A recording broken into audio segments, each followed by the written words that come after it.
America का जो USS Abraham Lincoln जो युद्धपोत है वो तेहरान के काफ़ी करीब पहुंच गया है और अमेरिका के राष्ट्रपति डोनाल्ड ट्रंप का यह दावा है कि वो ईरान पर किसी भी वक्त हमला करने को तैयार हैं। उसको एक आखिरी धमकी के तौर पे वो दे रहे हैं और इस बीच में खलबली काफ़ी वहाँ मची हुई है। मिडिल ईस्ट में जो चीज़ें हैं वहाँ काफ़ी तेज़ी से वहाँ पर बदल रही हैं। अब ये देखना बाकी है कि क्या ये अमेरिका की लगातार धमकियों का ही एक मतलब उसको इसी सीरीज में बात कही जा रही है या असल में खतरा है कि ईरान पर किसी भी वक्त अमेरिका हमला कर सकता है, क्योंकि Abraham Lincoln USS Abraham Lincoln का वहाँ तेहरान के पास पहुँचने का साफ मतलब है कि अमेरिका पूरी तरह से तैयार है। क्योंकि ये कहा जा रहा है संजय जी कि ये जो अब्राहम लिंकन है हर तरह से उसके दो वजह हैं, या तो अमेरिका हमला करेगा उसको सपोर्ट करने के लिए, या दूसरा जो बाकी जो देश हैं मिडल ईस्ट में जिन पर तेहरान की तरफ से हमला हो सकता है उसके डिफेंस में। क्योंकि ये पूरी तरह से अब्राहम लिंकन काफ़ी जो कहे एक दुनिया के कह सकते हैं कि सबसे खतरनाक युद्धपोतों में से एक है, जो कि पूरी तरह से लैस है। हर तरह के वहाँ पर उसके फाइटर हैं, एयर डिफेंस सिस्टम है, वो तमाम चीज़ें हैं। ऐसी जंगी बेड़ा है कि जिससे आप किसी भी देश को, एक छोटे मोटे देश को तो कभी ऐसे हिला सकते हैं। तो उसके तेहरान के पास में जाने का मतलब तो क्या ऐसा लग रहा है कि डोनाल्ड ट्रंप अब जो धमकी अब तक दे रहे थे वो काफ़ी गंभीर हो चुका मसला। देखिए, समुद्री बेड़ा जब अमेरिका का किसी भी देश के करीब पहुंचता है तो उसका मतलब ही काफ़ी गंभीर होता है।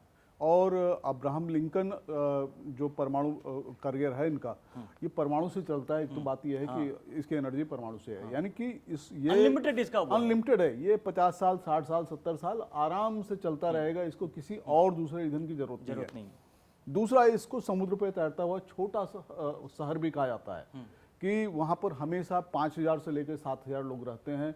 उसमें सैन्य टुकड़ियाँ भी हैं, मतलब एक पूरी की पूरी बटालियन, कई बटालियन वहाँ पे रहती है कि अगर जहाज इस करियर से कहीं किसी पे सेना की कुमुक उतारनी हो आराम से उतार सकते हैं। 80 के आसपास फाइटर होते हैं। इसके अलावा क्रूज मिसाइलें जो हैं वो होंगी, बैलिस्टिक मिसाइलें हैं वो होंगी, डिफेंस सिस्टम है वो होगा। तो ये पूरी तरह से लैस एक एयरक्राफ्ट करियर है, जैसा करियर दुनिया में कहीं भी नहीं है।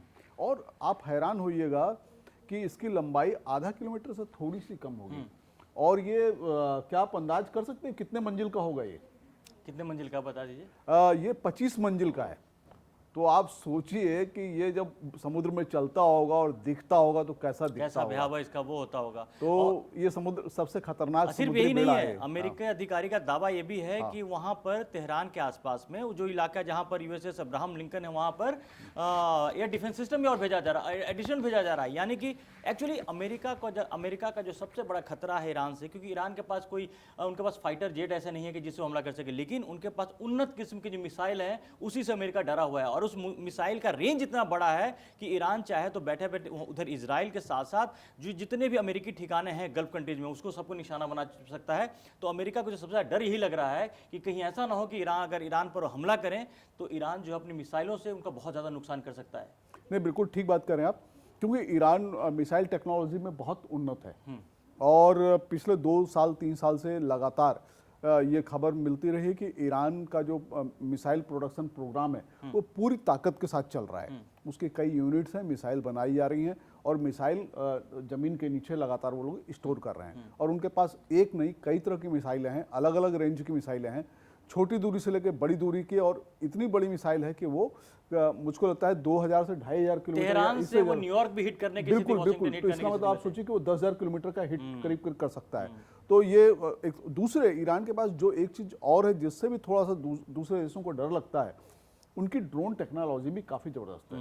ड्रोन में भी उन्होंने बहुत काम किया है और उनके पास एक से खतरनाक ड्रोन है। तो ईरान के इन दो क्षमताओं से कोई भी देश जब उनके हमला करता है एक बार को उससे जरूर डरता है या उसका आकलन करना चाहता है कि हम इससे कैसे निपटेंगे। हालांकि परमाणु बेड़े के, अगर वो परमाणु बेड़ा है तेहरान के करीब पहुंच गया है, समुद्र में है, उसका एक मतलब मनोवैज्ञानिक भी होता है जी, क्योंकि वहां खेलते हैं, ट्रम्प खेलते हैं, बिल्कुल पुरानी आदत रही है। लेकिन एक जो बार बार अब ये सबसे बड़ी बात है कि इसी बहाने क्या हो रहा है कि जो दुनिया का जो वर्ल्ड ऑर्डर है चेंज तो खैर हो ही रहा है, उसमें तो कोई शक नहीं है, लेकिन जो एक रीअलाइनमेंट है मिडिल ईस्ट में अब ये बड़ा इंटरेस्टिंग ऐसा है कि अब ऐसा लग रहा है कि टर्की जो कि नेटो का मेंबर है, नेटो तो हम ये कह के मान के चल रहे हैं कि नेटो अब खत्म हो चुका है, ये युद्ध हो या ना हो, लेकिन नेटो का अस्तित्व इसकी वजह से नहीं, नेटो का अस्तित्व ग्रीनलैंड वाले मुद्दे पर वैसे ही काफ़ी हद तक वो लगता है, ऐसा लग रहा है खत्म हो चुका है। तो अब जो टर्की है, जो कि लंबे समय से अमेरिका का दोस्त रहा है, नेटो का मेंबर रहा है, लेकिन ये आ रहा है कि अब ईरान का साथ देने के लिए तैयार है। अब ये इसमें क्या है कि जो बाकी जो मुस्लिम देश हैं उनके साथ भी बड़ा धर्म संकट है कि ईरान बार बार इन चीज़ों को कह रहा है कि अगर कोई भी अमेरिका का साथ देता है तो मुसलमानों का दुश्मन अगर वो हो गया। तो इसको लेकर के जो काफ़ी ज़्यादा गल्फ कंट्रीज में अलग अलग बयान आ रहे हैं, कभी सऊदी अरब का बयान आ रहा है, कभी यूएई की तरफ से बातें आ रही हैं कि वो अपनी ज़मीन को इस्तेमाल नहीं करने देगा ईरान के खिलाफ में। तो ये तमाम जो चीज़ें हैं वो बड़ी तेज़ी से बदल रही हैं। नहीं, बिल्कुल बदल रही है। देखिए, ये बात तो सही है कि इस्लामिक देशों के बीच में एक सबसे बड़ी चीज़ ये है कि वो ये नहीं चाहते कि उनके ऊपर ये आरोप लगे, दूसरा कोई इस्लामी देश लगाए कि आप इस्लाम विरोधी राष्ट्र हैं, आपने एक इस्लामी देश पे हमला हो रहा था तो आपने क्रिश्चियन देश का साथ दिया, उसके साथ आप क्यों नहीं खड़े हुए। और तुर्की के साथ तो ये भी है कि तुर्की पिछले कुछ सालों से एर्दोगान लगातार इस कोशिश में है कि एक ज़माने में तुर्की को पूरे मुस्लिम वर्ल्ड का, यानी पूरी दुनिया में जितने मुस्लिम वर्ल्ड थे उसका खलीफा माना जाता था। फिर वो संरचना खत्म हो गई।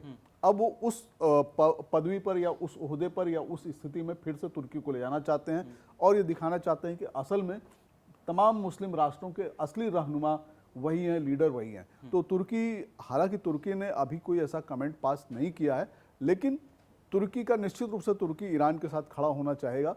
ये तो भी ऐसे भी इजराइल के खिलाफ है, बिल्कुल, क्योंकि वो इजराइल के खिलाफ है और इस्लामिक कंट्री, ईरान भी एक इस्लामिक कंट्री का प्रतीक है पूरी दुनिया में, क्योंकि ईरान खुद को शिया मुस्लिमों का सबसे आगे रहने वाला देश कहता है। हाँ, तो अब ऐसा लग रहा है कि जो मिडिल ईस्ट का जो कैरेक्टर है वहाँ की शायद आगे आने वाले टाइम में उसकी ज्योग्राफी भी बदल जाए, वहाँ की रीअलाइनमेंट, क्योंकि हालांकि वैसे भी मिडिल ईस्ट में लंबे समय से एक लड़ाई चलती आ रही है, लेकिन एक पर्टिकुलर हिस्सा रहा कि वो ईरान इराक के पास वाला जो इलाका रहा या इजराइल के साथ होता रहा, लेकिन अब उसकी जो आग है, जो अब तक सबसे सुरक्षित जो माना जाता था सऊदी अरब और यूएई, उसके चपेट में वो भी आ रहे हैं।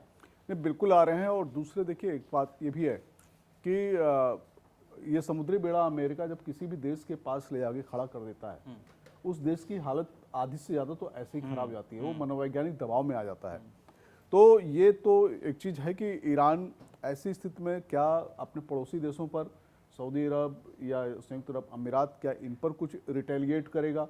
तो पहले बोल चुका है वो, हाँ, कि अमेरिकी ठिकानों पे भी हमला करेगा। बिल्कुल, क्योंकि देशों में क्योंकि अमेरिकी बेस इन सारे के सारे देशों में है। तो ये एक देखने, क्योंकि अमेरिका को इन सारी चीजों को भी अमेरिका कैलकुलेट कर रहा होगा, गणना कर रहा होगा और अपने इन साथियों को भी उसको बचाना है, क्योंकि इनकी सबकी सुरक्षा का जो दायित्व है वो अमेरिका के पास है, अमेरिका ने इसको लिया हुआ है।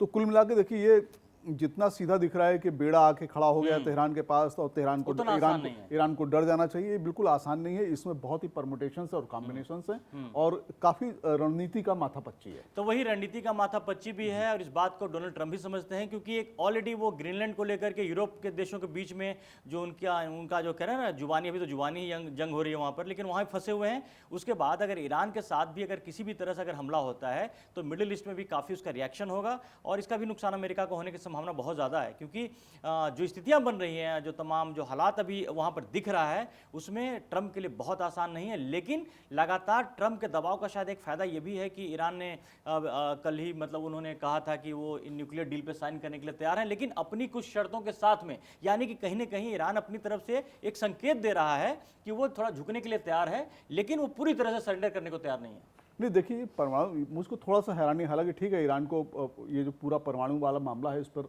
एक समझौता करना चाहिए, क्योंकि लंबे समय से एक ईरान के साथ तनाव का और विवाद का इजराइल, अमेरिका, इन सब के बीच में एक विषय बना हुआ है। लेकिन अभी तक ट्रंप बात कर रहे थे ईरान में जो लोग प्रदर्शनकारी थे उनको बचाने की, अब वो आ गए हैं परमाणु समझौते की बात पर। तो ये तो भाई, अब ये थोड़ा सी उलझन वाली बात है कि ट्रंप की इस समय प्रायोरिटी क्या है। ईरान में जो लोग प्रदर्शन कर रहे थे, जो खामनेई के खिलाफ लोग हैं, खामनेई के खिलाफ थे, जिनको ट्रंप ने भरोसा दिलाया था कि हम आपके साथ खड़े होंगे और आपके खराब दिन बीत गए हैं, हम जल्दी आपके लिए कुछ अच्छा करेंगे, और अब वो बात करने लगे परमाणु समझौते की। ये थोड़ा सा मतलब हतप्रभ करने वाला है। तो वही है कि अक्सर में ये पूरा जो मसला ही है ईरान के खिलाफ जिस तरह की जो मोर्चेबंदी हुई है, उसके पीछे दो बड़े मुद्दे रहे हैं। पहले तो परमाणु न्यूक्लियर डील को लेकर के दबाव अमेरिका बना रहा था, उसको लेकर हमला भी किया था जब इजराइल ने जब ईरान पे हमला किया था। उसके बाद वो पोस्ट जो कहते हैं ना कि गोल पोस्ट चेंज हुआ, तो खामनेई आ गए, खामनेई को हटाने की बात वहाँ होने लगी कि जो ईरान के रिजीम चेंज करने की बात है कि वहाँ प्रदर्शन भी होता रहा। तो ये दो मुद्दे अभी भी कायम हैं, जिस पर बड़ी चालाकी से खामनेई ने उस मुद्दे को, जो खामनेई के खिलाफ जो माहौल चल रहा था, उसको उन्होंने न्यूक्लियर डील की तरफ मोड़ दिया है, तो अब ये देखना कि अमेरिका चाहता भी है कि ईरान किसी भी तरह से न्यूक्लियर डील पर साइन कर दे। तो क्या अमेरिका ईरान के इस शर्त पर कि वो न्यूक्लियर डील पर साइन कर दे, तो क्या उसका खामनेई के खिलाफ जो जिस तरह का स्टैंड ले रहा था, क्या वो खत्म हो जाएगा, ये देखना बड़ा इंपॉर्टेंट रहेगा। तो ऐसे अगर ऐसा अमेरिका करता है तो इस जो ईरान के लोग खामनेई के खिलाफ प्रदर्शन कर रहे थे और अमेरिका उनको साथ देने का जो वादा कर रहा था, उसको भी बहुत बड़ा एक झटका लगेगा। तो ये बड़ा इंटरेस्टिंग हो गया। ये जो लड़ाई की जो हालत है, ये ऐसा मत समझिए कि सिर्फ 1 या 2 दिन में खत्म होने वाला है, या ये अभी चलता रहेगा, लंबा चलेगा। और अगर युद्ध की स्थिति नहीं भी आई तभी यकीन मानिए कि वहाँ काफ़ी बदलाव होने वाला है। मिडिल ईस्ट में काफ़ी चेंजेस आपको देखने को मिलेंगे। इन तमाम घटनाओं पर हमारी नज़र बनी रहेगी। अभी तक आपने कड़क को सब्सक्राइब नहीं किया है तो जल्दी से आके सब्सक्राइब करें। फिलहाल के लिए धन्यवाद।